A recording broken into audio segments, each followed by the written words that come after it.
3, 2, 1, go. This is Steve Downs, the voice of Master Chief, Spartan 117. Welcome to Quality Time, the KO Koala Entertainment podcast. Anthony and Skylar will take it from here. Master Chief, out, out, out.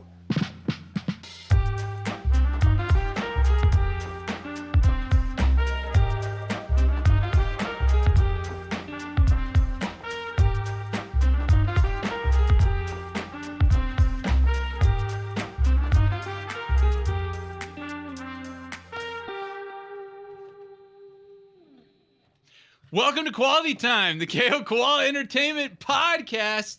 My name's Anthony Nicolosi. I'm Skylar Sokol. I am filling in for Sean today. That's and the topic is... Today we're going to be talking about obscure game mechanics. Your podcasting skills have really gone downhill in your hiatus, I gotta say. You were supposed to throw it to me. That was the worst throw you've ever done in the history of our podcast. Dropped it on the fucking floor.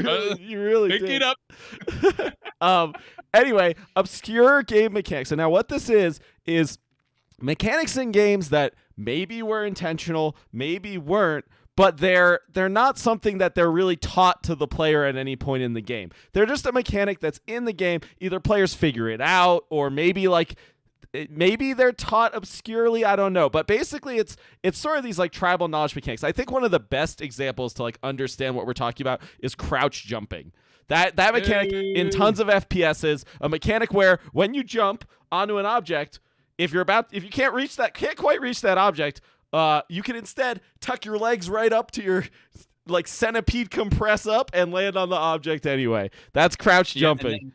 In Halo, you get the added wrinkle that it actually barely moves you up too. So actually implemented to improve the mechanic. I don't know. I'm not sure if Bungie ever said that it was in, or it's a quirk of the animation, maybe, or something. It was a quirk of the physics system of the original like engine that Halo had, and they just kept rolling with it because it turned into a thing. So this mechanic's in a lot of games. It's not just Halo. It's in Counter-Strike. Right. It's in Valorant. It's been in a ton of multiplayer shooters and even other games too. I'm sure, like platforming games and stuff. I'm sure have similar mechanics. So, I guess. What do you think about these mechanics? Do you let's say you go into a game, do you like this mechanic? Another example is like sealing shots in Rocket League, flip resets. Another unintentional mechanic that has become a mechanic. So what do you think? Well, actually, and before we round out the list, I just want to say, because Sean's in chat, Sean is in chat, and he is right. One of the first reasons why I told Skylar maybe we should talk about this is because of a conversation we had in the Discord, which if you're not part of, you should totally join so you can join in on interesting conversations like this, where we were talking about what Sean brought up, cryptic mechanics in Dark Souls. Right. And he gave, let me tell you this example. He said, don't get me started about the Dark Souls 1 DLC. And I said, no, now you have to tell me. And he said, here's an example of something you have to do. You have to go to the Darkroot Basin. Beyond the waterfall, there's a cave with the golden golem. Kill this to free the Dusk of Olasil.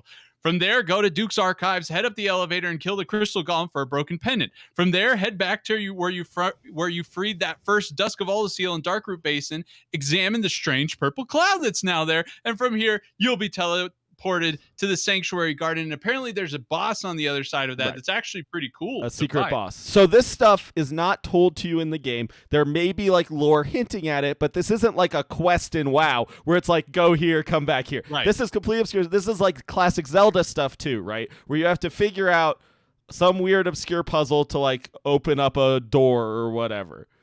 Right. But granted, the big difference between the Dark Souls one and the crouch jumping is the Dark Souls one is 100% intentional, whereas the crouch jumping is unknown. Unknown, as in you don't know if the right. But it definitely doesn't feel intentional necessarily, whereas the Dark Souls thing definitely feels intentional, right? Like, I think that's an interesting wrinkle to discuss in itself. Yeah, me too. But I guess maybe to get back to your first question, I think you're more asking about these unintentional or unknown intention mechanics. I mean, let's talk about both. So first, how do you feel about the intentional ones? These intentional, really obscure things that you would have to dive either deep into the game to figure out or maybe just stumble upon.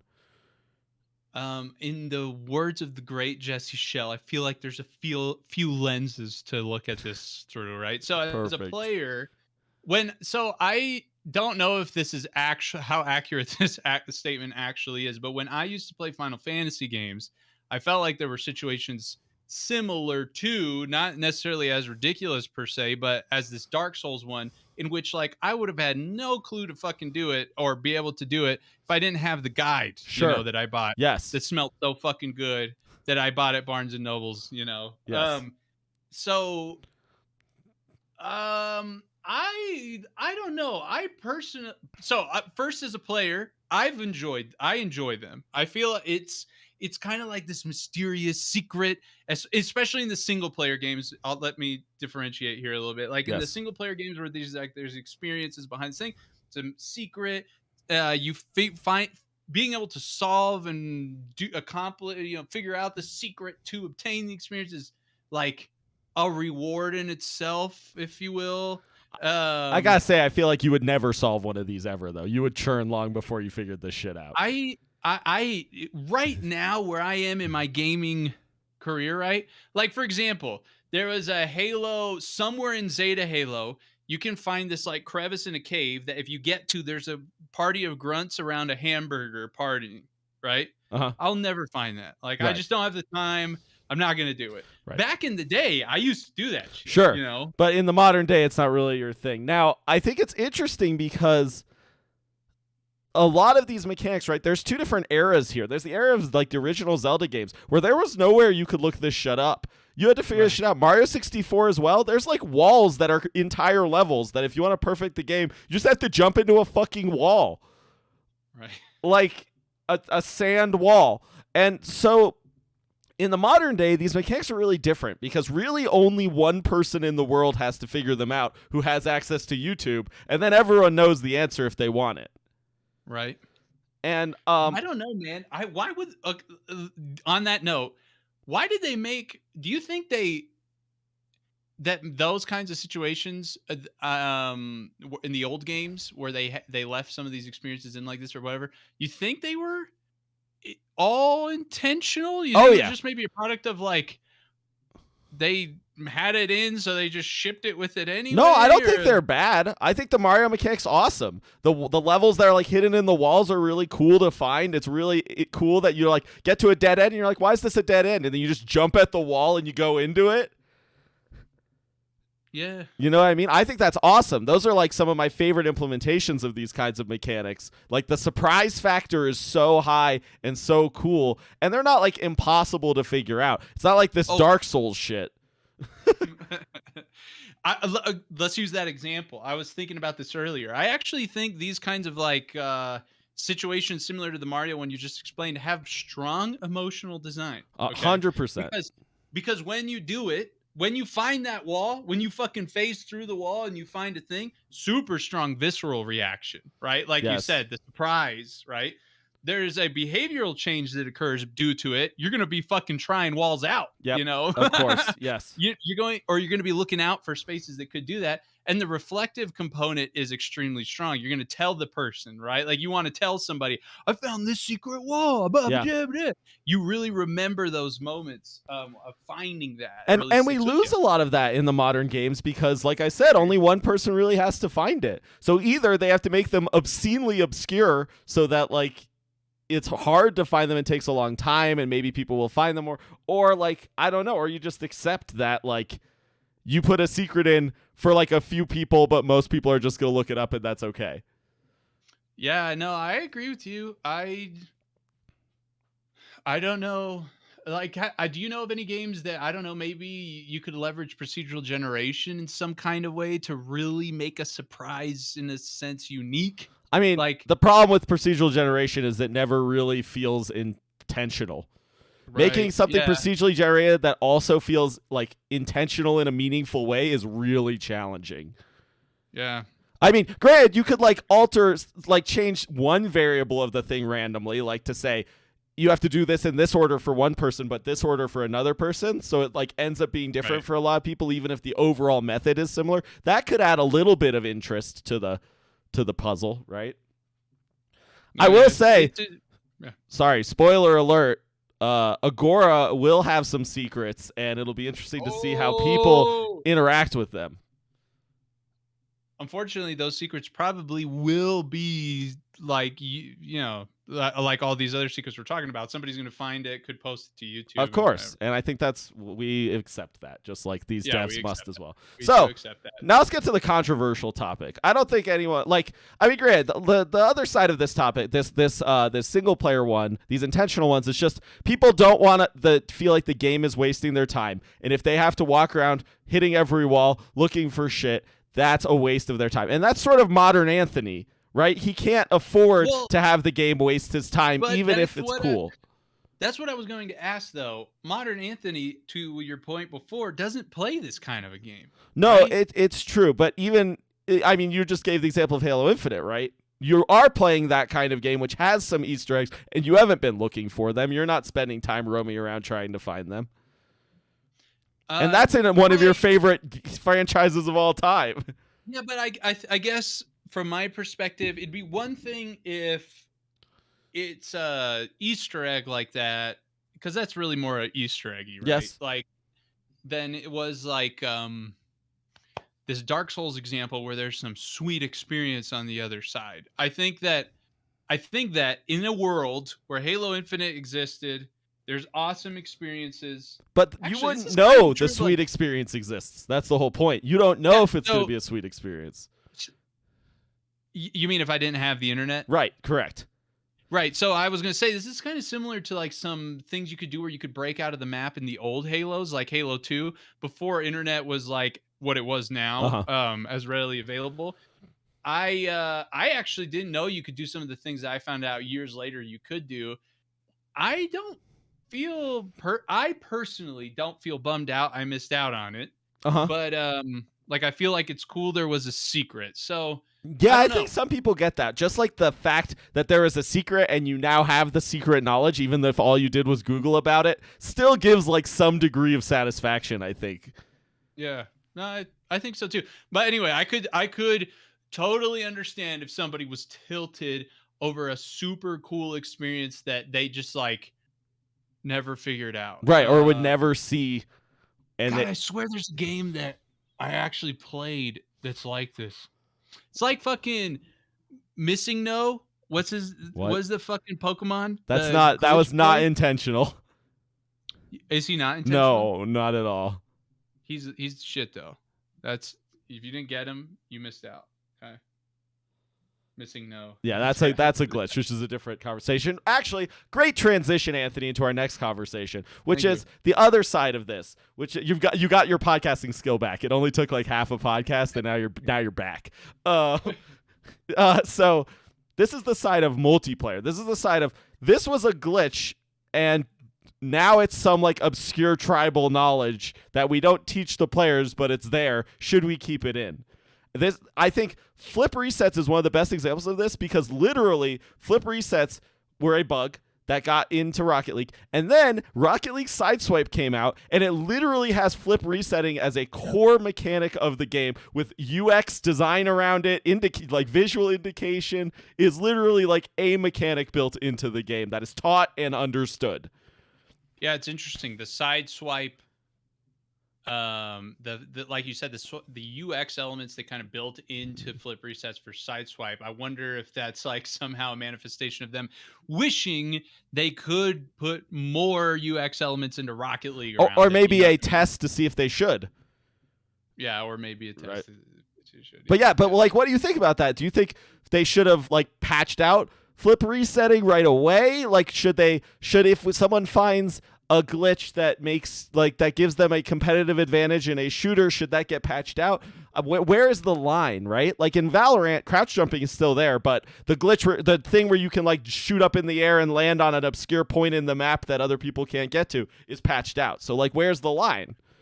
Yeah, I feel like it's not a one-dimensional question. Like, does it stay or does it go? I feel like there's a few variables to consider. In the case of like using flip reset as an example, the variables, and I think this probably applies to most games. One of the variables is this mechanic, this unintentional mechanic. How easy is it to do? right? That's one thing. How much does it affect the game within the scope of the rules that exist? I Hmm. guess. Like, yeah, if fucking flip resetting like gave you a goal, I mean, right? when it was You know, found, it basically did. For people who right. practice it, it really did. Yeah, I mean, so there's that, and how does it affect um potentially the mastery path that the game has, right? Because Right. like if all of a sudden, I don't think this didn't end up happening, but not it wasn't flip reset, but in Rocket League, the what's it called, chain dashing against the wall. Yeah, sure. You know how you could do Yes. that thing where you could Yes. chain dash against the wall? Yes. It had enough trade-offs that people didn't just do it all the time. But imagine that it was so good that you were just incentivized to always be on the walls all Uh-huh. game. You know what I mean? Yep. That kind of breaks sort of the mastery path and like design you had for the entire experience, right? Right.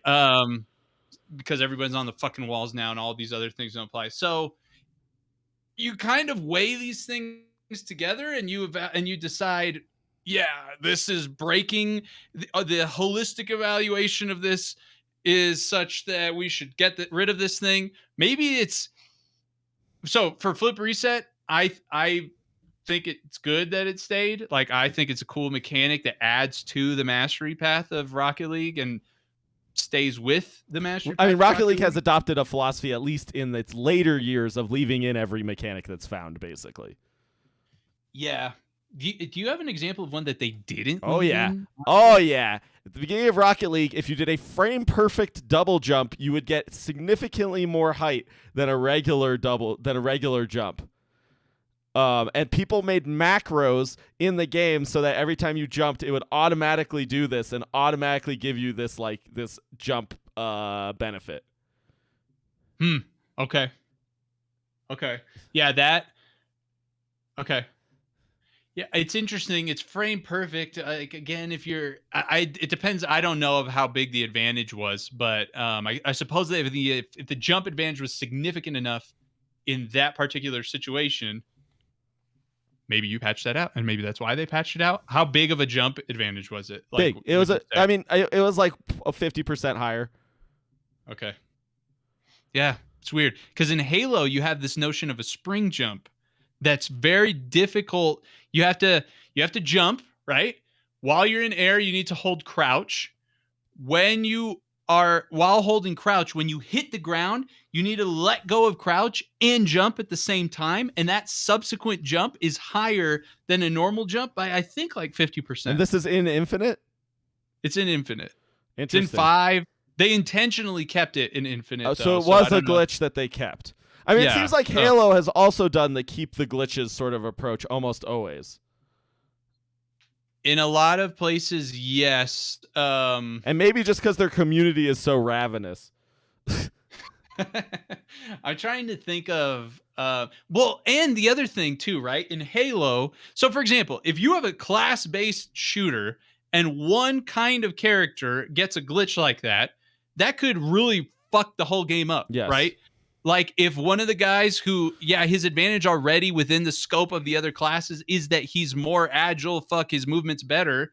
If all of a sudden his movement's a lot better, he fucks the design of everything. Yeah, but I So mean, even in a game where you don't have class-based, right? If someone gets a significant advantage from a mechanic that requires extreme execution, that sort of sucks for, like, you're basically splitting the player base with each of those mechanics if they're significant enough. And this is probably part of the variable consideration you were mentioning earlier, right? Like, if a mechanic is so significant that the difference between doing it and not is like winning and losing, and you keep it in, you basically split the player base between players who do it and players who don't, and now you have two player bases for your game that are completely incompatible. I mean, I agree with you if there's a mechanic that's drastically good enough that can cause significant enough differential. And like, I think that that's a problem when there's two players who are equal skilled otherwise, but there's just a knowledge of a mechanic that makes the difference. Well, a right? knowledge Meaning, and a practice. Well, because I don't know about that. Like, because I could find that justifiably saying like it's just increasing the skill ceiling, right? But almost artificially increasing the skill ceiling in a way, because it's not getting more skilled at the game, it's getting skilled at some bullshit execution bug that wasn't even intended in the original design. So in the event that it doesn't fuck with the rules and kind of design flow thing that I was talking about, I think it can add to the skill Yeah, ceiling. well, It's I mean, I like, think Rocket League has shown that, right? yeah. Well, and I think another thing that's important when considering the mechanics is like the trade-off of executing the mechanic, for example. So like in the case of flip reset, you can set yourself up for a flip reset. If you fuck the flip reset, you do kind of screwed in the air a little bit, right? Yeah, although we have gotten to a point in the game where the people who are good at them basically never mess them up. Which No, is yeah, another you can another get good question, enough right? to reduce that, right? Right. But it's like, I mean, if there's the more of a trade-off I guess there is with pursuing the mechanic. For example, like the spring jump, if you are planning a spring jump and you fuck the spring jump, many times you get fucked from it, right? Right. Like, because you'll make a play assuming you're hitting it, and when you don't, like you're in big trouble, and it's Right. not trivial to execute. Right. So, But that's not yeah. taught any. Well, let me rephrase. Halo Infinite doesn't teach the player shit. The teaching part of the game is very bad, in my opinion. So I'm assuming they don't teach you that anywhere. No. Or yeah. Do you think I mean, it would be good if they did? Is there any problem with that? If there was just like, if in addition to the gun tutorials, they had like movement tutorials and there was the basic movement, No, there was I like don't slides. think it would- They taught you the slide momentum jump thing. They taught you the spring jump. They taught you crouch jumping. I feel like that's good. Yeah, I don't think there would be a problem personally. I'm sure there's some sweaty dude somewhere who would care, and a few people. Right. It's like tribal knowledge. Right. They What's want it to feel called? like they're in this Gatekeeping. exclusive club and Yeah, they're so not cool anymore because their parents are now telling people about it. I'm sure there'd be some gatekeeping going on, but yeah, I don't think so. I think you would do like I actually just for what it's worth, the Halo Infinite tutorial in the Academy is actually great. It was done really well in my opinion. And if that experience was extended to include these advanced mechanics, I don't see a problem. I do think it would need to be emphasized that there's an advanced offering that you can do if you want to, because if it was included in the base mechanics, maybe a new player would be of the understanding like, whoa, I can't play this game. Right, This right, shit's right. way too hard, but I think it wouldn't hurt, Yeah, I totally agree. No, I'm in total agreement on that. I think for me, actually, the best thing to do about these kinds of mechanics is adding them to the teaching of the game. Now, Rocket League is lucky that it has. Hold on. Had to cough. Big cough. Big cough. That it has a custom tutorial system where people can make their own. Like map packs, so people have made their own tutorials for all these obscure mechanics, basically. That plus YouTube basically teaches these mechanics. But in other games, I feel like it's great to add tutorials for these kinds of advanced mechanics, and I don't think there should be any problem with that. Valorant's a really good example, actually, because in the tutorial area, there's like a platforming puzzle section that you can try and complete. That's really, really hard. And in order to complete it, you have to crouch jump and you have to use these advanced movement mechanics. It doesn't tell you that, but in order to beat it, you have to use them. So it's at least a step in the right direction. I mean, with the internet as a consideration for learning, right? Yep. Yeah, I was going to say in this day and age, I'm sure game devs to some extent, given their there's always limitations, schedule limitations, budget limitations, or whatever. Like in the case of Valorant, they might have been like, well, do we not include any kind of platforming tutorial because we don't have the ability to introduce crouch jump properly, or do we just put the platforms at a crouch jump height and know that the internet's going to take care of it? And this isn't even You know a part of a tutorial. This is like a hidden platforming puzzle in the tutorial section. It's like a secret. Yeah. So it sort of implies to you might need to learn some advanced things to beat it, which I think is an okay way to do it. Well, and especially so in the case of Halo, what we saw in Halo 5, it's not available yet in Infinite. It's coming in May. Forge really helped out. Like people would make to your, like what you're saying, kind of like in Rocket League, they would make maps or whatever to explicitly go after and like train against Right. certain things, right? They would script certain objects such that you needed to whatever chain mechanics in a way to be able to do it, blah, blah, blah. So yeah, I guess if your game's shipping with UGC stuff in mind, then maybe you also, it helps. You let the player base do your work for you. Yeah. Yep. UGC for the That's win. interesting. Yeah. Cool. You have any? I don't know. Any other thoughts? I'm personally a fan of cryptic mechanics. I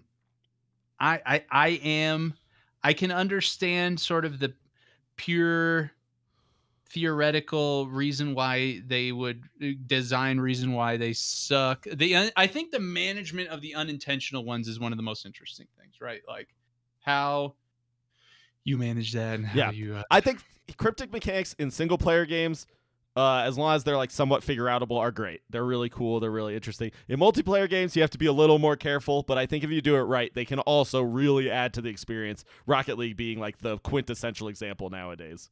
Yep.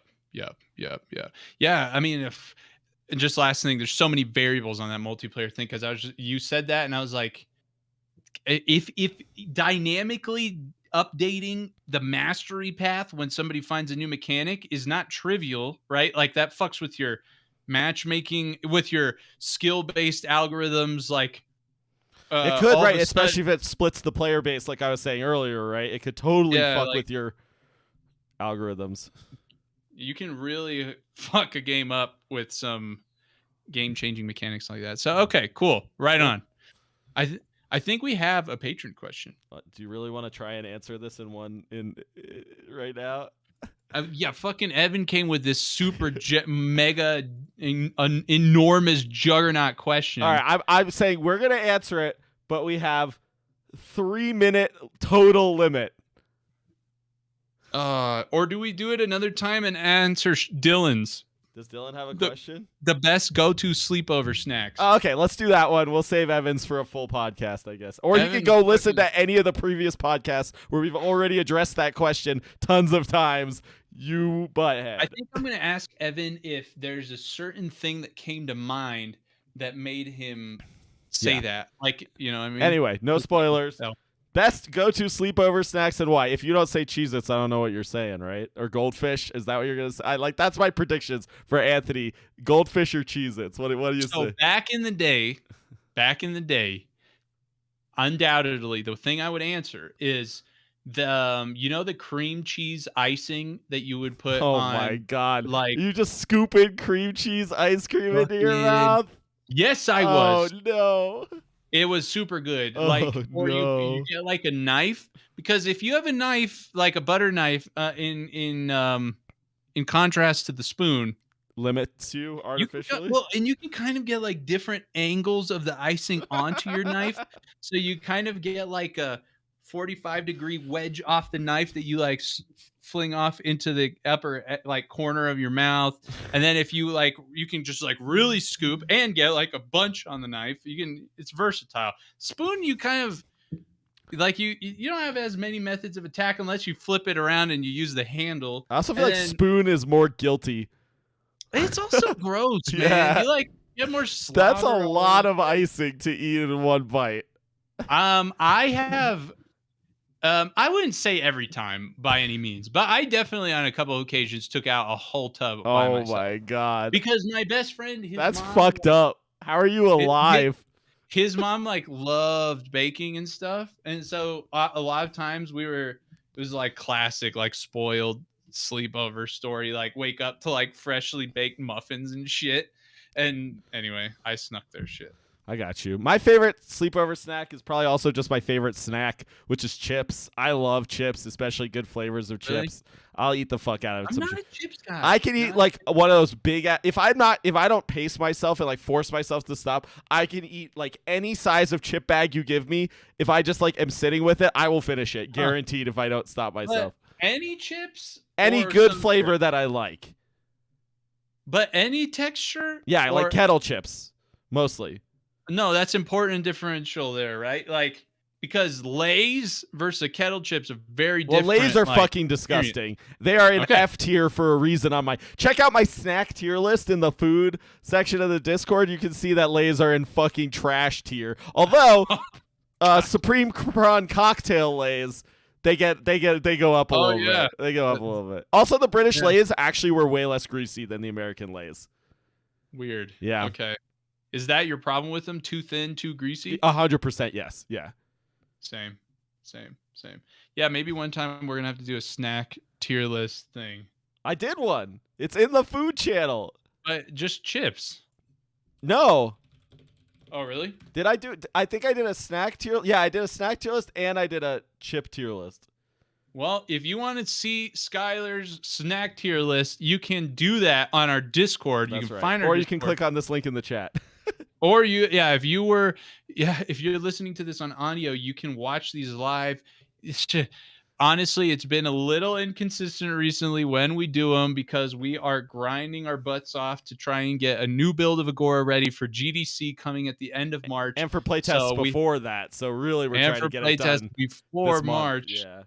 Yeah, this month. Oh my God. Like we're trying to get it done by the end of the month. It's absolute psychosis everywhere for everyone involved. But usually Mondays at 8:30 p.m. Eastern on Twitch. You can watch us live there. We post the VODs to YouTube. You can check them out there.